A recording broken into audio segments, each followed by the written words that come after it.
जहाँ जनक जी और गुरु वशिष्ठ जी की बुद्धि की गति कुंठित हो गई, उस दिव्य प्रेम को प्राकृत अर्थात लौकिक कहने में बड़ा दोष है।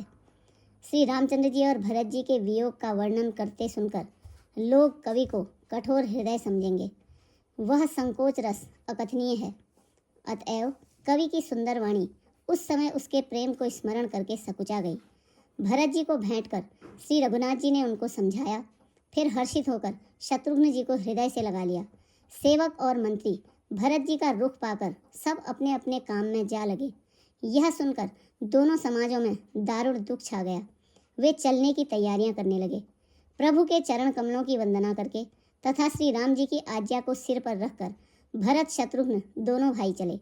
मुनि, तपस्वी और वन देवता सबका बार बार सम्मान करके उनकी विनती की।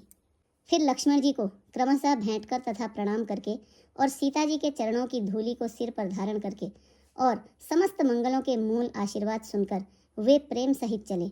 छोटे भाई लक्ष्मण जी समेत श्री रामचंद्र जी ने राजा जनक जी को सिर नवाकर उनकी बहुत प्रकार से विनती की, बड़ाई की और कहा, हे देव, दयावश आपने बहुत दुख पाया, आप समाज सहित वन में आए, अब आशीर्वाद देकर नगर को पधारिए। यह सुन राजा जनक जी ने धीरज धरकर गमन किया। फिर श्री रामचंद्र जी ने मुनि, ब्राह्मण और साधुओं को विष्णु और शिव के समान जानकर सम्मान करके उनको विदा किया। तब श्री राम लक्ष्मण दोनों भाई सास सुनैना जी के पास गए और उनके चरणों की वंदना करके आशीर्वाद पाकर लौट आए। फिर विश्वामित्र, वामदेव, जाबाली और शुभ आचरण वाले कुटुंबी, नगरवासी और मंत्री सबको छोटे भाई लक्ष्मण जी सहित श्री रामचंद्र जी ने यथायोग्य विनय एवं प्रणाम करके विदा किया।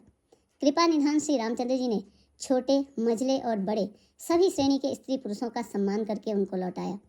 भरत की माता कैकेयी के चरणों की वंदना करके प्रभु श्री रामचंद्र जी ने निश्चल प्रेम के साथ उनके साथ मिल भेंट कर तथा उनके सारे संकोच और सोच को मिटाकर पालकी सजाकर उनको विदा किया।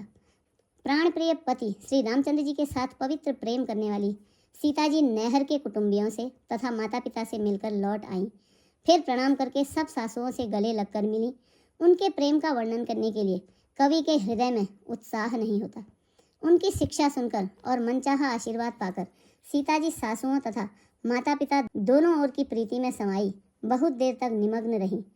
तब श्री रघुनाथ जी ने सुंदर पालकियां मंगवाई और सब माताओं को आश्वासन देकर उन पर चढ़ाया। दोनों भाइयों ने माताओं से समान प्रेम से बार बार मिलजुल कर उनको पहुंचाया।